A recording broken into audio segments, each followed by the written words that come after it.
नमस्कार दोस्तों, ocean network में आपका स्वागत है।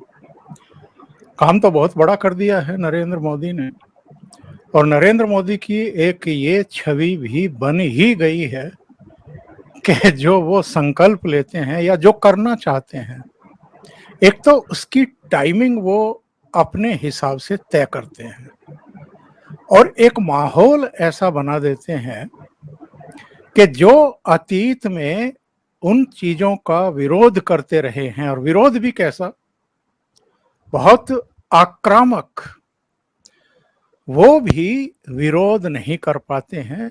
अब ये जादूगरी मुझे लगता है कि अगर हम 1947 से ही एक समीक्षा मीमांसा करने लगें तो इस तरह की जादूगरी बहुत कम राजनेताओं ने की होगी जिस तरह की आजकल नरेंद्र मोदी कर रहे हैं।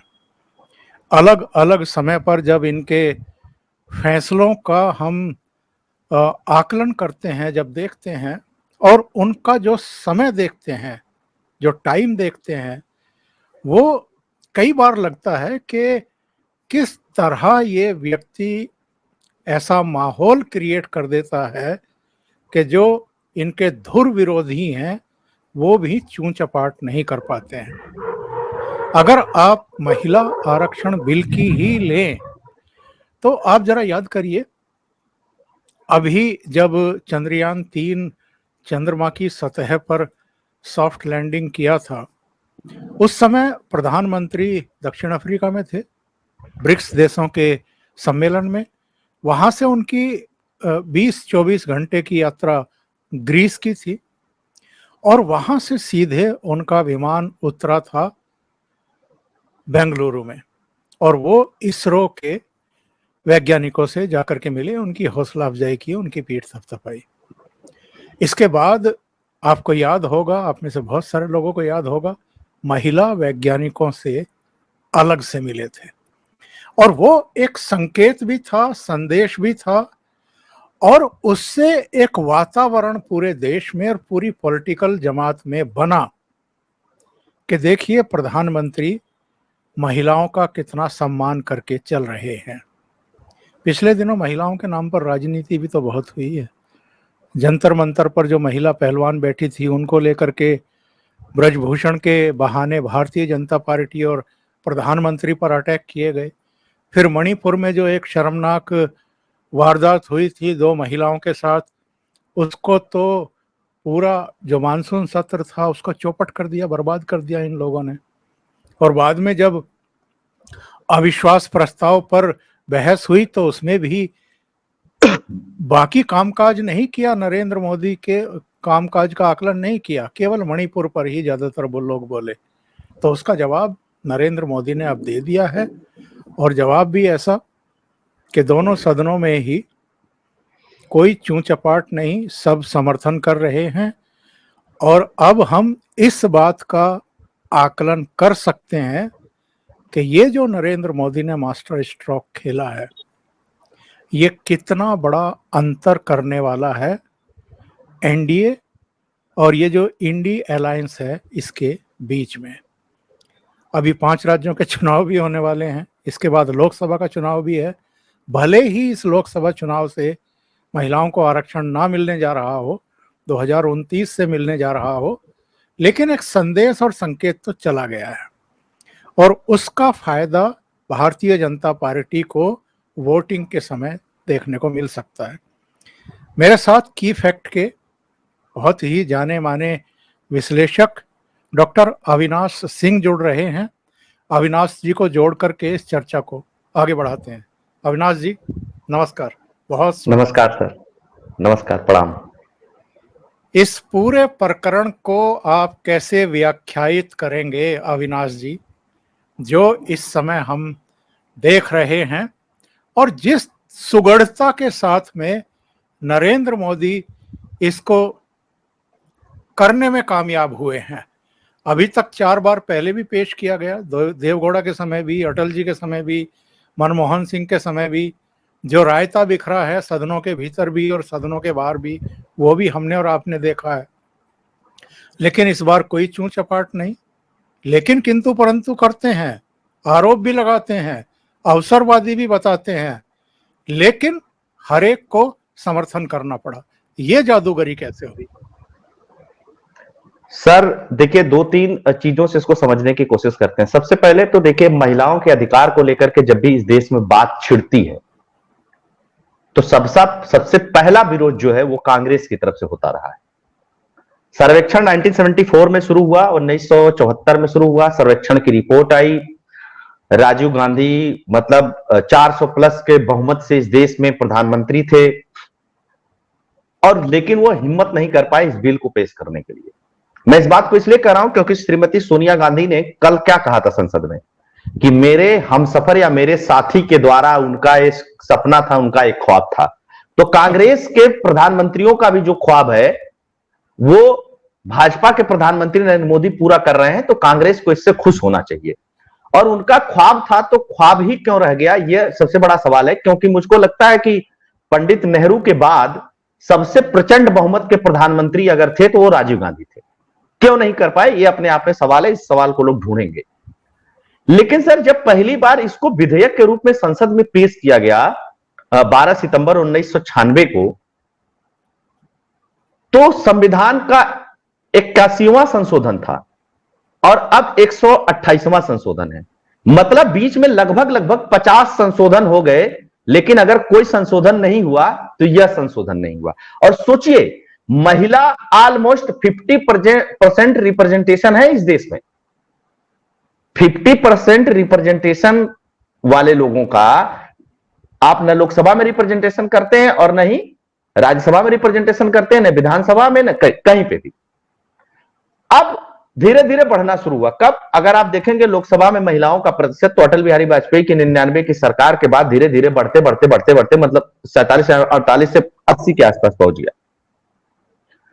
जब जब यह बिल पेश हुआ है तो नजारा क्या रहा है संसद का, वह अब तक का सबसे शर्मनाक नजारों में से एक रहे हैं। जब भी ये बिल पेश हुए हैं, लात, जूता, मार कुटाई, महिलाओं पे अभद्र टिप्पणी, सब कुछ। एक नेता ने कहा था ना कि परकटी महिलाएं आ जाएंगी। यस।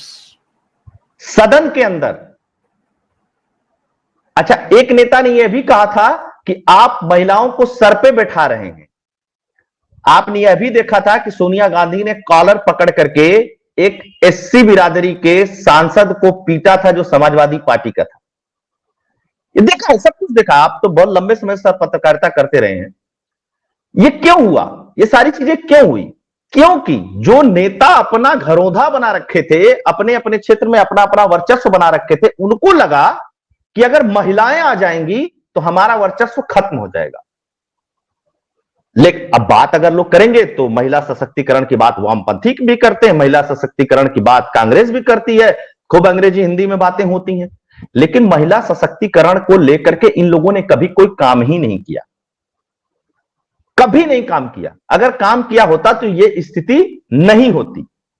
दूसरी महत्वपूर्ण चीज कि प्रधानमंत्री नरेंद्र मोदी की जितनी भी योजनाएं हैं, अगर आप उसको ध्यान से देखेंगे तो सब महिला सेंट्रिक हैं। वो सब महिलाओं को ध्यान में रख करके बनाई गई हैं। और दूसरी बात, प्रोडक्टिविटी की, वर्किंग प्रोडक्टिविटी की बात करते हैं सर। आप देखिए, आधी से अधिक आबादी हमारी यंग जनरेशन में गिनी जाती है। पूरे दुनिया में सबसे अधिक यंग लोग हमारे यहां हैं। उसमें आप महिलाओं को अगर निगलेक्ट कर देंगे तो फिर उसमें भी तो आधे ही बचेंगे। तो एक तो बड़ी पॉपुलेशन है महिलाओं की, जिनको आप मुख्य धारा से नहीं जोड़ेंगे। और मुख्य धारा से जोड़ने का मतलब है कि वो ब्यूरोक्रेसी में भी आए, वो एजुकेशन में भी जाएं, वो सर्विस सेक्टर में भी जाएं, वो पॉलिटिक्स में भी आए, तब तक सही रिप्रेजेंटेशन नहीं होगा और असली महिला सशक्तिकरण नहीं होगा। आप चाहे उज्ज्वला योजना जोड़ लीजिए, चाहे आप शौचालय का मतलब आप समझते हैं सर? मैं तो मानता हूं कि 33% आरक्षण से सबसे बड़ा जो काम प्रधानमंत्री नरेंद्र मोदी ने किया वो शौचालय का काम किया सर।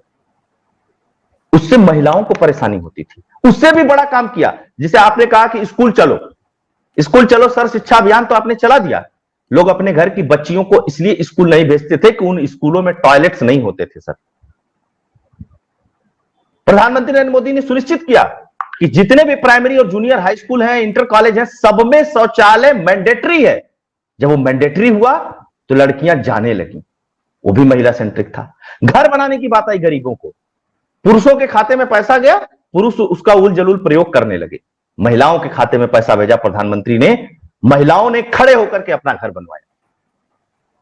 और अब ये 33% आरक्षण का जो मुद्दा था, मतलब 27 साल से तो बिल ही पेश हो रहा है और सब कहते हैं कि हम समर्थन में हैं, लेकिन यही नहीं समझ में आता है लोगों को कि पास क्यों नहीं होता है भाई। जब सब समर्थन में है तो भाई, सब समर्थन अगर कर रहे हैं सर, तो पास क्यों नहीं होता है? कांग्रेस कहती है कि हमने एक बार लोकसभा में पास कराया तो राज्यसभा में गिर गया, और राज्यसभा में पास कराया तो लोकसभा में गिर गया।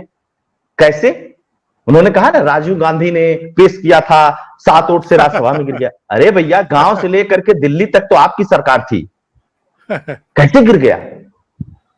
और आप कब इतने कमजोर हो गए राज्यसभा में कि आपका बिल गिर गया? यानी मतलब आप ही के नेता आपके खिलाफ थे। फिर कह रहे हैं कि हमने राज्यसभा में पास कर दिया, लोकसभा में पास नहीं हो पाया। अरे जब भाजपा साथ में थी, जब कांग्रेस साथ में थी, सब साथ में थे, तो गिरने का मतलब क्या था? गिरने का मतलब यही था सर कि कांग्रेस हमेशा छोटे छोटे दल, समाजवादी पार्टी को जब पीटा सोनिया गांधी ने, तो समाजवादी पार्टी तो इन्हीं के साथ ही थी सत्ता में। तो ये लोग क्या करते थे, एक ग्रुप को खड़ा करते थे कि तुम लोग विरोध करना, हम लोग समर्थन करेंगे, उसके बाद पास नहीं होगा, हो हल्ला मचेगा, कागज वागज फेंका जाएगा, कागज वागज फाड़ा जाएगा और फिर खत्म हो जाएगा। प्रधानमंत्री नरेंद्र मोदी ने कहा कि नहीं, ये पास होना चाहिए। जहां तक टाइमिंग के सवाल है ना सर, ये बहुत बेस्ट टाइमिंग है इसके पास होने की। बहुत सारे लोग एक सवाल उठा रहे हैं कि भाई 10 साल तक क्यों नहीं पास हुआ। मैं कहता हूं कि डीलिमिटेशन के बिना इसको इंप्लीमेंट करने का मतलब ही नहीं उठता है, ये इंप्लीमेंट ही नहीं हो सकता है सर। जो लोग चुनावी प्रक्रिया, परसीमन, डीलिमिटेशन, सीटों का वर्गीकरण नहीं जानते हैं, उनको यह लगेगा कि मोदी ने क्यों इसको 9.5 साल में किया। और सवाल यह भी बार बार उठेगा कि 26 में डीलिमिटेशन होना है, अभी इसको पास करके जब ये इंप्लीमेंट नहीं होगा 29 में। अरे भैया, इसको पहले लेकर के आओगे, उसके बाद जब डीलिमिटेशन होगा और जब जनगणना होगी तो इसी को ध्यान में रख करके जनगणना की जाएगी। बिल्कुल। और तब सीटों को डिफाइन किया जाएगा। मैं इस पे बताऊंगा आपको आगे। जी सर, इसका डिटेल थोड़ा सा हमारे दर्शकों को अविनाश जी बता दीजिए, क्योंकि ये सदन के भीतर भी कई नेताओं ने और पार्टियों के सांसदों ने सवाल खड़े किए हैं। बल्कि मैं तो हैरान हूं कि मल्लिकार्जुन खड़गे कह रहे हैं कि इसको अभी लागू करिए। कल राहुल गांधी आए और ओबीसी का सवाल खड़ा करने लगे कि साहब ओबीसी को इसमें अलग। अरे भाई, आप लोगों को किसी ने रोका है क्या ओबीसी को टिकट देने के लिए? आप चाहे 50% टिकट दे दो, अगर ओबीसी के प्रति इतना ही लाड उमड़ रहा है आपके अंदर। लेकिन वो भी कह रहे हैं कि इसको आज से ही लागू करो। 2004 से Rahul Gandhi member of parliament हैं। किसी भी विधेयक के कानून बनने की जो प्रक्रिया होती है, क्या उसकी समझ नहीं है उनको? और राष्ट्रपति की मोहर लगने के बाद भी उसकी नियमावली वगैरह बनती है, अधिसूचना उसकी जारी होती है। इसको आज किसी भी कानून को जिस दिन पास होता है उसी दिन कैसे लागू किया जा सकता है? थोड़ा ये भी बताइए। और इसका डिटेल के क्यों ये 26-27 तक जाकर के पूरी तरह स्ट्रीमलाइन होगा और फिर 2029 में इसको लागू किया जा सकेगा।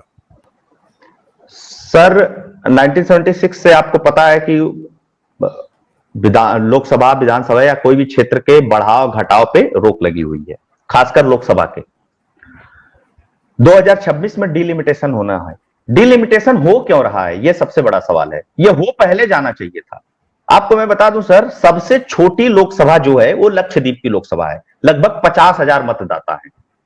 और सबसे बड़ी जो लोकसभा है वो मलकागिर की है, उसके बाद जहां आप रहते हैं वो है गाजियाबाद। गाजियाबाद में 2014 में वोटरों की संख्या थी 22.5 लाख। अब जब 2024 में चुनाव होगा तो वहां पे वोटरों की संख्या होगी 29.5 लाख, और मलकागिर में वोटरों की संख्या होगी 32 लाख। ठीक है, तो सर कहीं पे लोकसभा में वोटरों की संख्या तो 32 लाख है और कहीं गोवा की पॉपुलेशन 15 लाख है।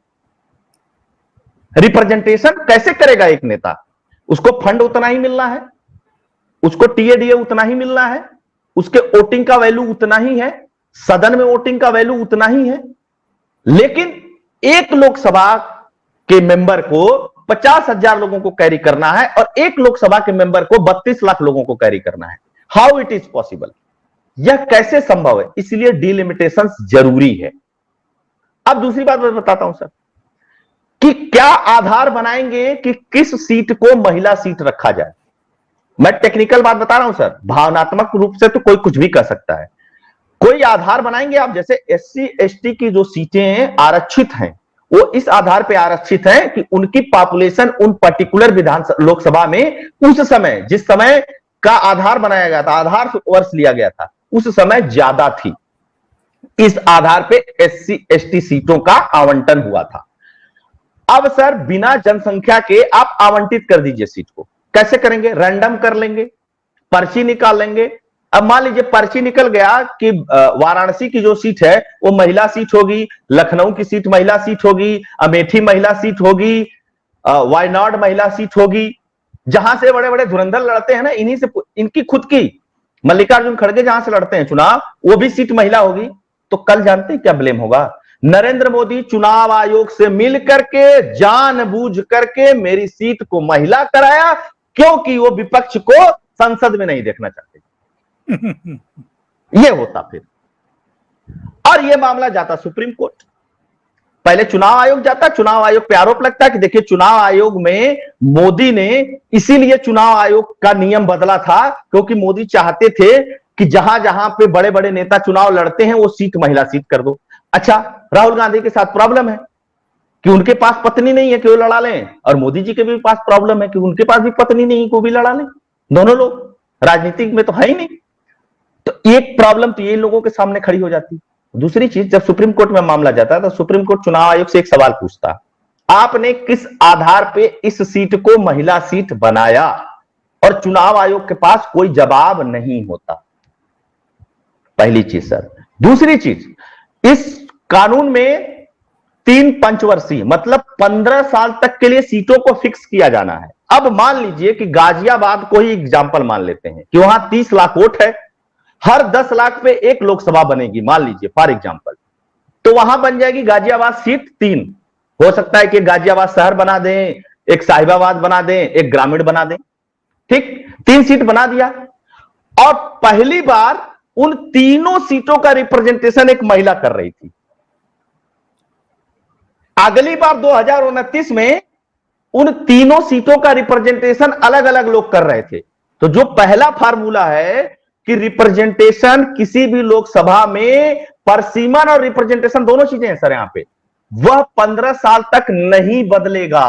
तो सबसे पहला फार्मूला तो आप जो कानून पास किए हैं यही फेल हो जाएगा यहां पे डिलिमिटेशन के बाद, कि डिलिमिटेशन के बाद हो गया वहां 3 सीटें, और आपने कहा था कि 15 साल तक उसमें कोई बदलाव नहीं होगा।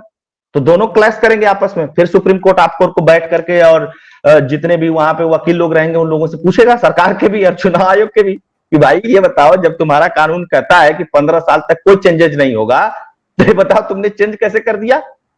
या तो ये वाला गड़बड़ है या तो ये वाला गड़बड़ है। और तीसरी सबसे महत्वपूर्ण बात सर, कि जब तक आप, अब तक देखिए सिर्फ डिलिमिटेशन तक ही मामला नहीं है, सबसे पहले आपको जनगणना कराना पड़ेगा। जनगणना करा करके आप एक आधार बनाएंगे कि किस पर्टिकुलर एरिया में महिलाओं का प्रतिशत पुरुषों के प्रतिशत से अधिक है, उसके हिसाब से आपको ये चीजें चिन्हित करनी पड़ेंगी। और ऐसा भी ना हो कि किसी क्षेत्र में पर्टिकुलर महिलाओं की संख्या बहुत ज्यादा है तो उस पूरे क्षेत्रों को ही महिलाओं को दे दो। ये भी रिप्रेजेंटेशन आपको रोकना पड़ेगा, क्योंकि मैं आपको एक एग्जांपल बताता हूं। जैसे मेरा जिला आजमगढ़ है, मेरे जिले में 1000 पुरुषों पे 1021 महिलाएं हैं। उसके बाद आता है देवरिया जिला, उसके बाद आता है जौनपुर जिला, जहां 1000 पुरुषों पे 1000 से अधिक महिलाएं हैं। तो अब ऐसा भी ना हो कि आजमगढ़ और देवरिया और जौनपुर से जितनी भी सीटें मिले वो सब महिलाओं को चली जाए। यह भी रिप्रेजेंटेशन आपको देखना पड़ेगा। तो यह बहुत आसान नहीं है। अगर कानूनी पचड़े से बचना है और आरोपों से बचना है तो आपको सबसे अच्छा तरीका यही है कि पहले आप जनगणना कराइए, जनगणना के बाद परसीमन करिए, परसीमन करने के बाद डिलिमिटेशन करिए, डिलिमिटेशन करने के बाद तब आरक्षित करिए सीटें, तब वो 15 साल के लिए सुरक्षित महिलाओं के लिए रहेंगी। जी, यानी अभी भी ये लोग इसमें अड़ंगा लगाना चाहते थे, ये मांग करके कि अभी बस 2024 से ही इसे लागू करिए, कोई ज़रूरत नहीं है डिलिमिटेशन की, कोई ज़रूरत नहीं है किसी कमीशन को बैठाने की। तो ये मामला फिर सुप्रीम कोर्ट में जाता, हाई कोर्ट में जाता और फिर टल जाता ये मामला। तो ये अभी भी टालना चाहते हैं, मजबूरी है समर्थन करना। बिल्कुल सर, ये यही चाहते थे कि किसी तरीके से यह मामला सुप्रीम कोर्ट हाई कोर्ट में चला जाए और कहा जाए कि सब संस्था पे कब्जा कर लिए साहब, इसलिए हमारी सीटों को ऐसे कर दिए। अमित शाह ने भी इस बात को कहा था कि अगर मान लीजिए वायनाड महिला हो जाएगी तब तो आप रोने लगेंगे, है ना। जब किसी फार्मूले के तहत आएगा कोई चीजें होंगी तो उसमें कोई नहीं रोएगा, सबको पता रहेगा कि भाई ये फार्मूला लगाया गया है और इस फार्मूले के तहत अब 15 साल तक ये आरक्षित सीट है और उसमें परसीमन भी नहीं होगा। क्योंकि देखिए सर, रिप्रेजेंटेशन का सवाल है। पहले जो महिला आरक्षण की बात हुई थी उसमें हुआ था कि हर 5 साल में चेंज कर दिया जाएगा, लेकिन सबसे बड़ा सवाल उठता है कि हम जीत गए, मान लीजिए वहां से हम चुनाव जीत गए, अब 5 साल में रोटेशन होना है, तो जाहिर सी बात है कि आज के ही बेस को मान लिया जाए तो 181 सीटें जो है लोकसभा की, 181 सांसद तो वैसे भी काम नहीं करते, कहते हैं तो हम जीत गए, अब तो अगली बार हमको यहां से लड़ना ही नहीं है, अब तो हमको कहीं और जाना है। और जो 181 परिवर्तित होती, वहां वाला कहता है कि हो सकता है कि अगली साल ये महिला हो जाए, तो हम क्यों काम करें। राजनीति में यह भी तो एक डर बना रहना चाहिए ना। इसीलिए आपने देखा होगा सर, जितना पंचायत का चुनाव होता है, नगर निगम नगर निकाय का चुनाव होता है, हर बार लफड़ा होता है, हर प्रदेश में लफड़ा होता है, हर बार मामला हाई कोर्ट सुप्रीम कोर्ट जाता है। अभी उत्तर प्रदेश का चला गया था सर, गया था ना, किस लिए गया था, रोटेशन के चक्कर में, क्योंकि कुछ ऐसे गांव आखिरी में बच ही जाते हैं या कुछ ऐसे क्षेत्र आखिरी में बच ही जाते हैं जो आरक्षण की श्रेणी में आते ही नहीं है। वो इसलिए नहीं आते हैं कि आप कैसे फार्मूला सेट करोगे, आप 33% काट दिए, अगली बार 33% जब देने गए तो नीचे वाले बचे ही नहीं, फिर आपको पुराने वालों को 33% देना पड़ा। एक छोटा सा एग्जांपल के साथ बताता हूं सर, जैसे मान लीजिए कि किसी पर्टिकुलर ब्लॉक में 40 गांव हैं, ठीक है, आपको उनको 33% आरक्षण देना है, आपने 33% दे दिया, तो आप क्या करेंगे, जनरली क्या करते हैं अधिकारी को ऊपर से 33 गांव चुन लेते हैं, ऊपर से 33 गांव चुन लिया आपने, मतलब 33% गांव चुन लिया ऊपर से आपने। अब आपको जब अगली बार देना है 33%, तो आपने उन 33 को छोड़ा और अगले 33 को चुन लिया। तो आरक्षण भी कई टाइप का है ना सर, महिला एससी, महिला पुरुष एसटी, ओबीसी महिला, ओबीसी सामान्य, ओबीसी मतलब जिसमें महिला पुरुष दोनों लड़ लें, और फिर सामान्य। तो जब इतनी चीजें आ जाती हैं तो वो फार्मूला हमेशा गड़बड़ हो जाता है, इसीलिए मामला हमेशा कोर्ट में जाता है। वही फार्मूला यहां होता, और चूंकि वो निकाय का मामला है वहां तो मामला संभल जाता है, ये मामला संभलता नहीं। अब किसकी सीटें महिला कर दें, कैसे कर दें, किस विषय पे कर दें, ये सुप्रीम कोर्ट निश्चित पूछता। सही कह रहे हैं। अब आते हैं इसके राजनीतिक पहलू पर। देखिए, कल अमित शाह ने जब भाषण दिया तो उन्होंने बहुत डिटेल ये जानकारी दी कि जब नरेंद्र मोदी गुजरात के मुख्यमंत्री से पदमुक्त होने के बाद दिल्ली आ रहे थे प्रधानमंत्री पद संभालने के लिए, तो मुख्यमंत्री के खाते में वेतन का और भत्तों का तमाम जितना भी पैसा था 50-55 लाख के आसपास, वो जो इनके साथ काम करने वाले कर्मचारी थे, ड्राइवर थे, रसोइया था, दूसरे लोग थे, उनकी बेटियों की पढ़ाई लिखाई के लिए और कल्याण के लिए वो छोड़ करके चले आए थे।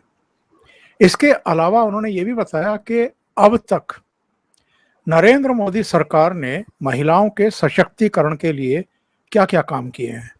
जो मुद्रा लोन है वो भी 70%, तो मतलब अगर 100% दिए गए हैं तो 70% महिलाओं को। जनधन खाते खुले हैं, महिलाओं को उससे लाभ हुआ है, उनकी जेब में पैसा गया है। इसके अलावा शौचालय, इसके अलावा गैस सिलेंडर, इसके अलावा करीब 3 करोड़ घरों की रजिस्ट्री महिलाओं के नाम की गई है। और अब ये जो किया गया है यानी महिला आरक्षण, कितना बड़ा अंतर होने वाला है इन सब योजनाओं से और अल्टीमेटली इस फैसले से।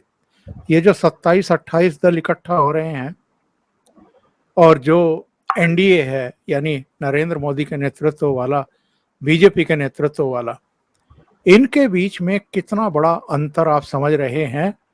और हमें ना बोलना चाहिए 2014 में भी महिलाओं के ज़्यादा वोट बीजेपी को मिले। 2019 में तो लाइन लग करके वोट पड़े थे, करीब करीब कुल मिलाकर के वोट ऑफ परसेंटेज भी महिलाओं का काफ़ी बढ़ा था, 60% से ऊपर चला गया था। तो कितना बड़ा लाभ बीजेपी को मिलने वाला है इसका। देखिए, एक तो सबसे पहले समझ लीजिए सर कि प्रधानमंत्री नरेंद्र मोदी की 70 to 80% योजनाएं महिला सेंट्रिक है और भारत की जो महिलाएं हैं वो पुरुषों से अधिक राजनीतिक विषयों की समझ रखती हैं। पुरुषों का क्या है कि वो कुछ इधर सुन लेंगे, कुछ उधर पढ़ लेंगे, कुछ उधर चले जाएंगे, कुछ इधर चले जाएंगे, तो उनके में भटकाव रहता है। पुरुषों में राजनीतिक स्टेबिलिटी नहीं है, समझ भी ना कहूं तो राजनीतिक स्टेबिलिटी नहीं है, स्टेबल नहीं है पॉलिटिकल रूप से। महिलाएं स्टेबल हैं और महिलाएं ग्रुप में वोट देती हैं। महिलाओं को पसंद आनी चाहिए आपकी योजनाएं, महिलाओं को डायरेक्ट फायदा दिखना चाहिए आपको। महिलाओं को डायरेक्ट फायदा दिखा, महिलाओं को चीजें पसंद आई तो महिला इफ बट नहीं करती, वो महिला उस व्यक्ति को वोट देती है।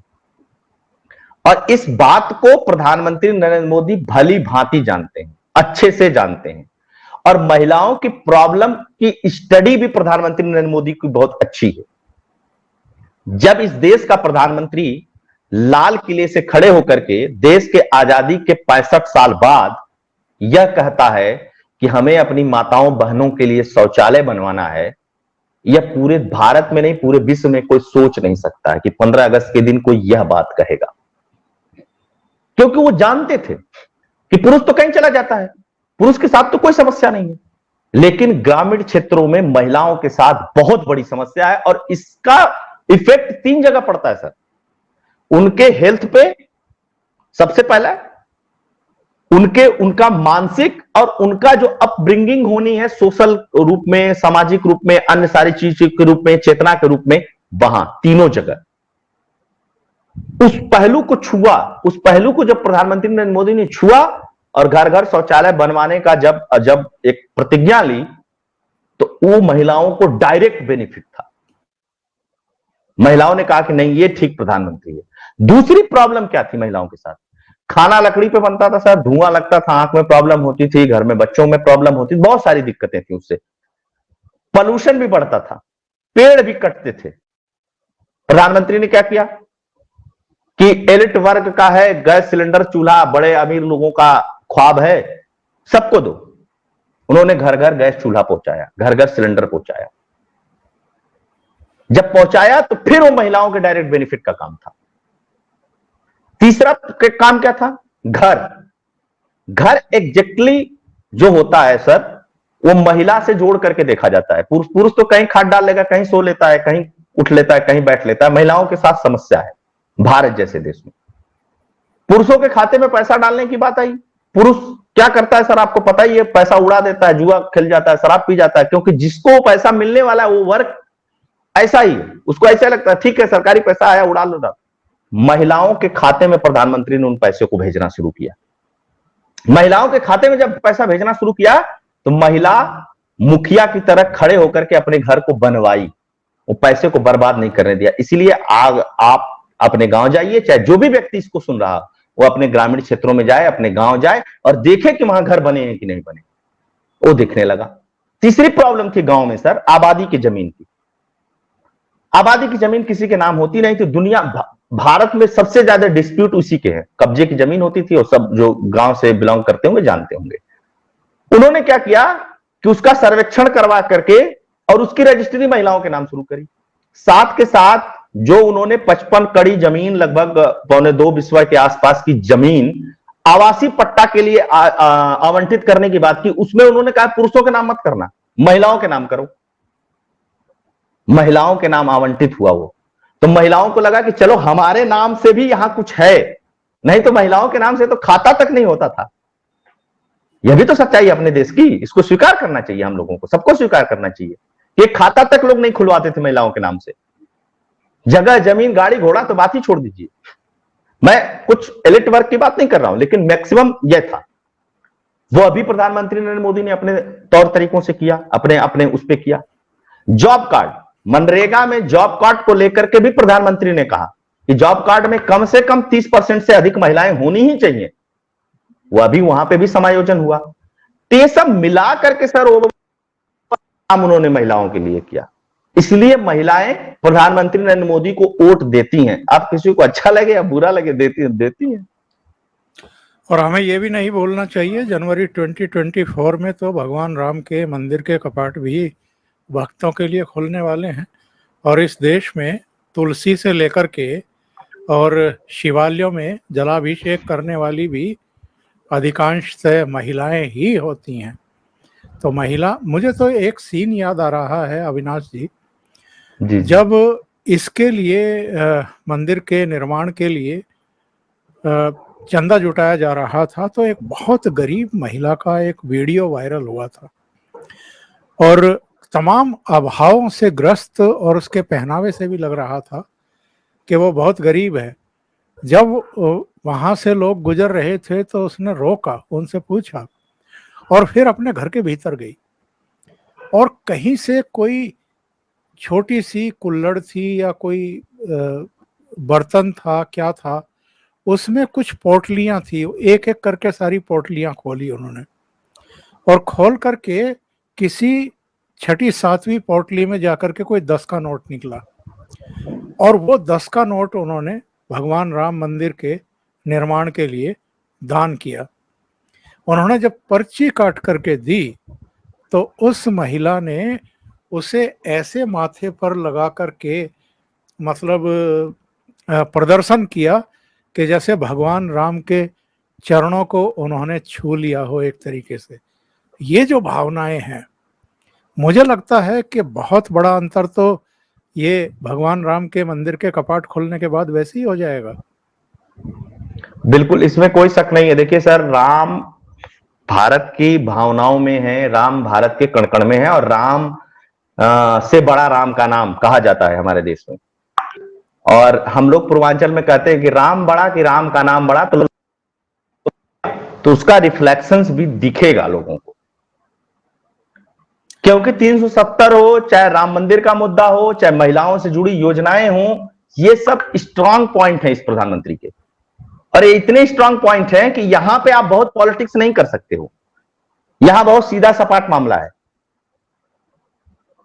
महिलाओं को सीधे सीधे एक बात समझ में आती है कि अच्छा सब कुछ ठीक है, ये बताओ नेता, तुम्हारा नेता हमारे लिए क्या किया। सीधे महिलाएं बात करती हैं। हम लोगों के भी घर पे हैं, पत्नी है, माता है, उनसे जब हम लोग ऐसे ही पूछ लेते हैं कि अच्छा बताओ कि क्यों मोदी को वोट देना है, मोदी को वोट नहीं देना है, उन्होंने कहा कि अच्छा ये बताओ कि इससे पहले की सरकार जो थी उसने कभी एक चवन्नी दिया हमको, कभी पूछा हमसे, हैं? एक तो खाता नहीं था, 1000 रुपया बैंक वाले मांगते थे, 50 कागज मांगते थे, तब तो खाता खुलते थे, हैं? अब कम से कम हमारे खाते में पैसा 10 रुपया आ जाता है, तो सरकार ठीक है।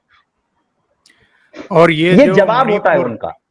ये जो मणिपुर का सवाल उठा रहे थे, प्रधानमंत्री को महिला विरोधी साबित और घोषित कर रहे थे, अब इनका क्या होगा?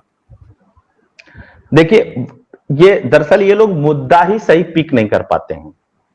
आपको जो कहना है, आपको जो करना है, आप ठीक है कहिए, करिए, राजनीति ये सब अपनी जगह ठीक है, लेकिन आप ऐसे मुद्दे को पॉलिटिसाइज करना चाहते हैं जो मुद्दा एक्चुअली है ही नहीं।